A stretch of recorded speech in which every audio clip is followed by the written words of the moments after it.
Javiera, and I do want to hand the floor to Professor. Thank you very much, and thank you, Javiera. It was a really nice presentation. I enjoyed it.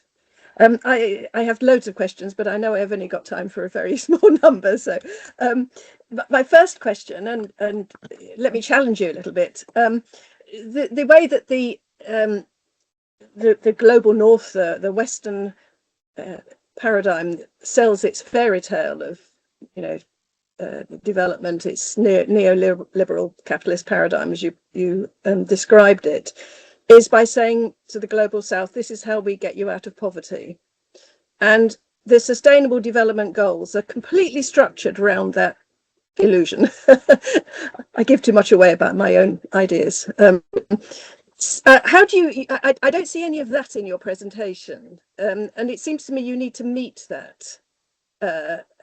Do you have any thoughts about that? Yeah, actually, there one of the first chapters that I was writing, it's about that.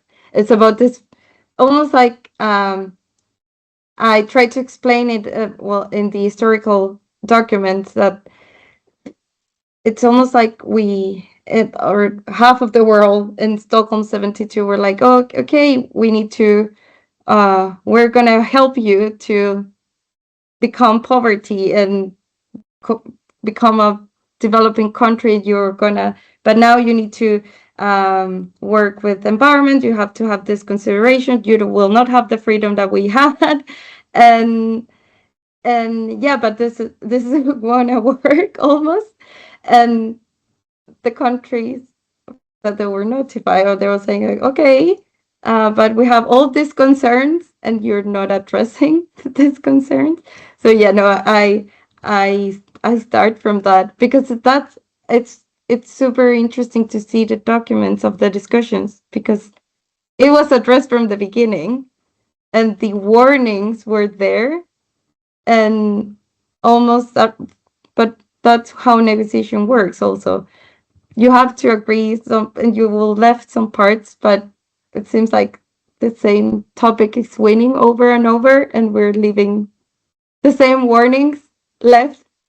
But yeah, no, it's a main point of the discussion. Actually, I think this thesis is, despite it's an environmental law, it's moving more to developing part of the discussion, because it's been where the actual discussion, it's been addressed.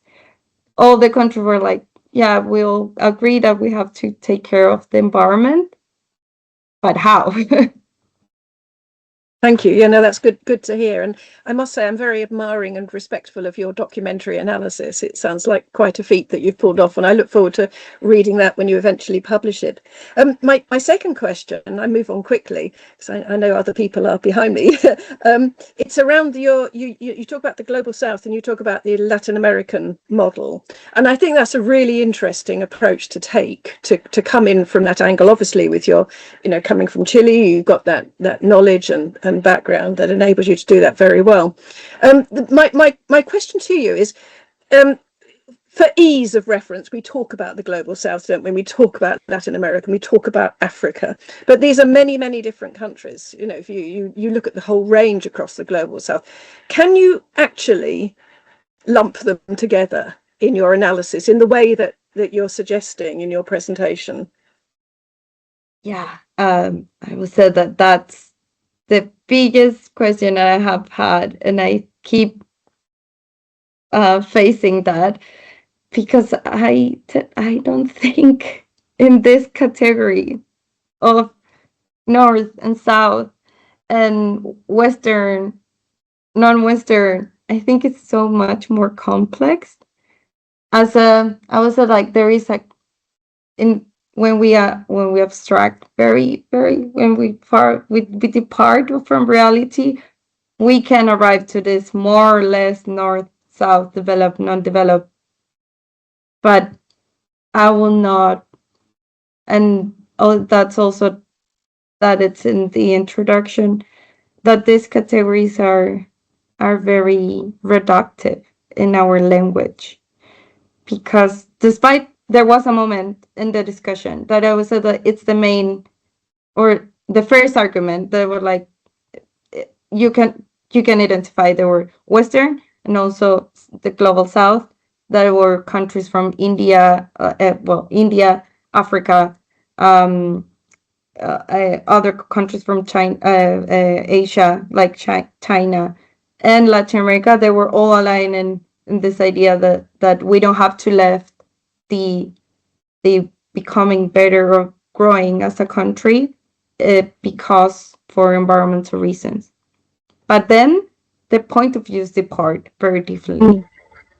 Despite it's like there is kind of similar argument, the point of views are super different. And that's why I try to not to take only one. But what I took, it's following the reference of the documents and the actors that were discussing, actually the person who was discussing, the main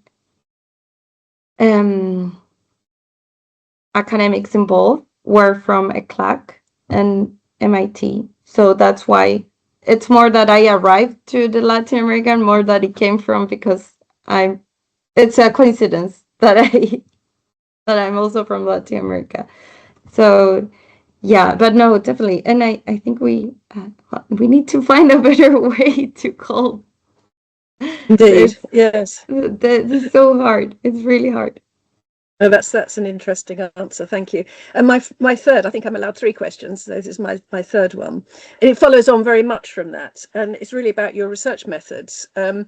It's very much about negotiations, isn't it? And presumably you're looking at sort of negotiating theory as well, and how all that operates, and the role of chairs and all that.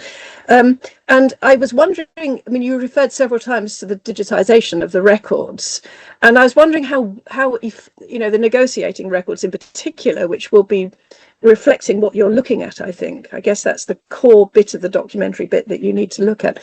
And I was wondering how reflective, how confident you could be that they reflect the, you know, those corridor discussions, those which obviously are not going to be in the records.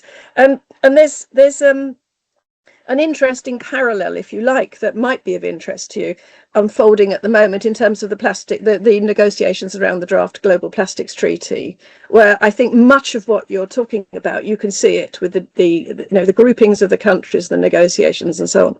And my question to you is, and you know, I'm not suggesting that this is a good idea to do, but really I'd like to know your thinking about it, is, of course, this is historical and it's quite a long way in the past, but would it be worth interviewing anybody around it? I mean, would it be worth, I know it's, as a lone researcher, it's a very tricky thing to do, but you would potentially find, I'm assuming everyone's alive still, you know, potentially you might find out some more. If you focused it very narrowly, perhaps on, you know, looking at different delegations, if you could, I just throw that out as really a question of interest and not a suggestion to you, but if you thought about it at all.